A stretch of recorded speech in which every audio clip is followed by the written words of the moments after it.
So, your sneakers are crumbling. Your Jordans look like this now. Well, don't worry about it.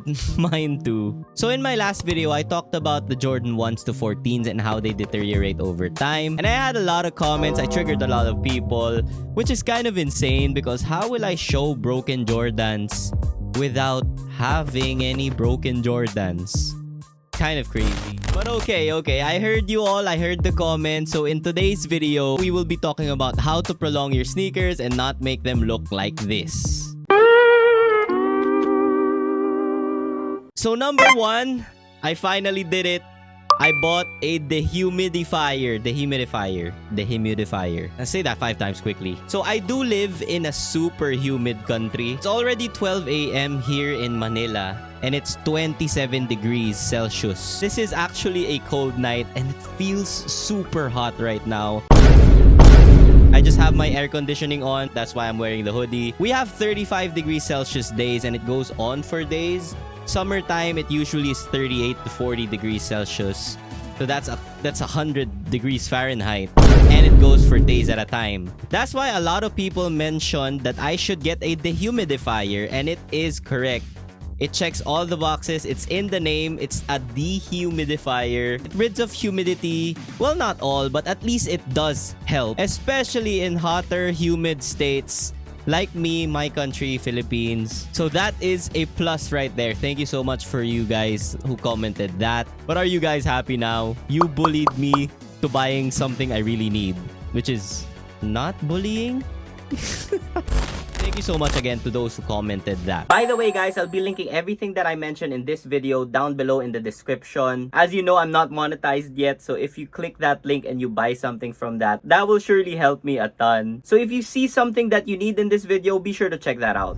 So if you already have a dehumidifier or you don't have the budget for that yet, a moisture absorber box will do the job just fine too. Buy a couple of these, put them in every room, your living room, your kitchen, your dining room, especially the room with the shoes. It acts like a budget dehumidifier. So that's 2 things. Next thing, the third thing, buy Silica Gel. All of my cases right here, yes, even the broken ones, they all have a silica gel in it. So actually, I bought this too late. All of those sneakers are almost a decade old.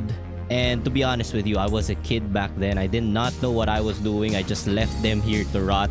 But now, even if they're broken, just to keep their state intact, I did buy silica gel. I put 3 per box. 1 inside the shoe, 1 behind the box, 1 in front of the box or in the middle. So it depends. This is pretty cheap.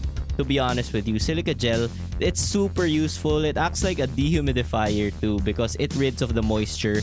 Again, not all. Time is inevitable. Your sneakers are still gonna break over time, but this will prolong it. You can also buy a Crep Protect pill or something like that because it doesn't just feature silica gel inside. It also features a disinfectant or odor corrector. This is great because the dirt and the bacteria or the germs can actually also accelerate the breakage of your sneakers. Breakage, is that a word? I don't know. Accelerate the breakdown of your sneakers. There you go. That's a better term. So this is a plus, both moisture and a disinfectant. But if you already bought your silica gel, if you already have a ton of it, buy a disinfectant. Every time you use your shoe, once you get inside, spray them with this. Spray them inside. I'll show you. So for example, this AJKO. Spray them, then leave them out here first. Leave them out of the box first before you store them.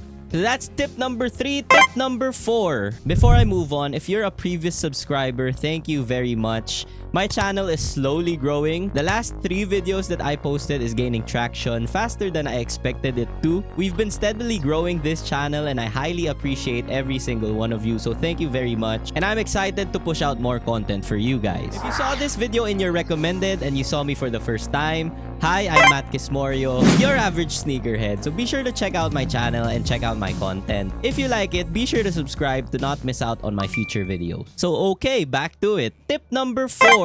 Don't leave your shoes inside the box, especially if you have a room, a small room where the humidity hits the hardest. This room is pretty small. That's it. That's the room.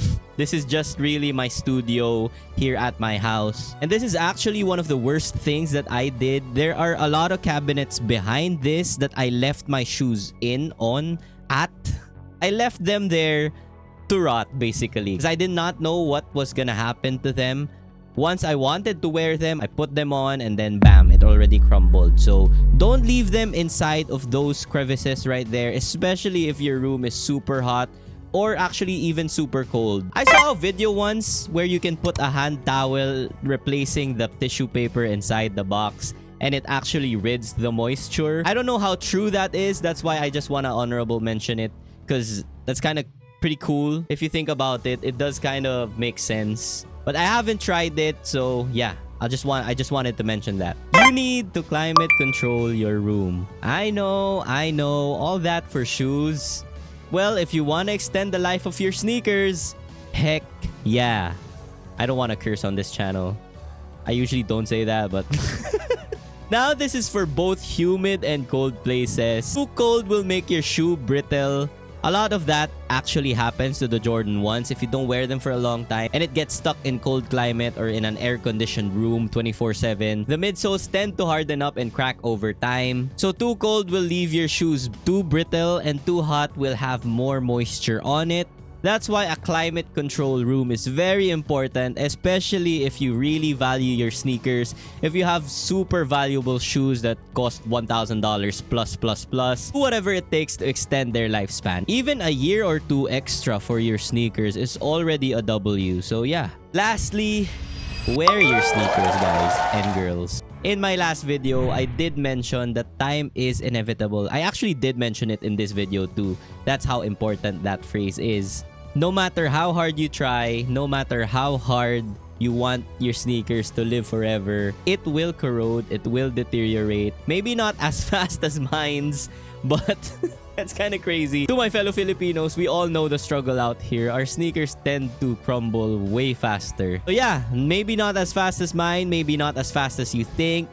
But again, time is inevitable. But if you do all of the tips that I said today, you may be able to add, like I said a while ago, 1 to 2 years, which is already a big W. But in some cases, if you do all of them, not just one, you might even add 3 to 4 years to them, to the lifespan of your sneakers. I know it's not just me, but I feel like that is a valuable trade-off. That's a good investment. Also, feel free to comment if I missed anything important. Let's help each other out as a sneaker community. If you guys want to see my previous video on how Jordans corrupt over time, here is the video link right here. Be sure to like this video if you agree with me and you deem this video helpful. Subscribe to see more of my future and past content. And I will leave you with this. Please wear your sneakers. Peace. Thank you so much for watching.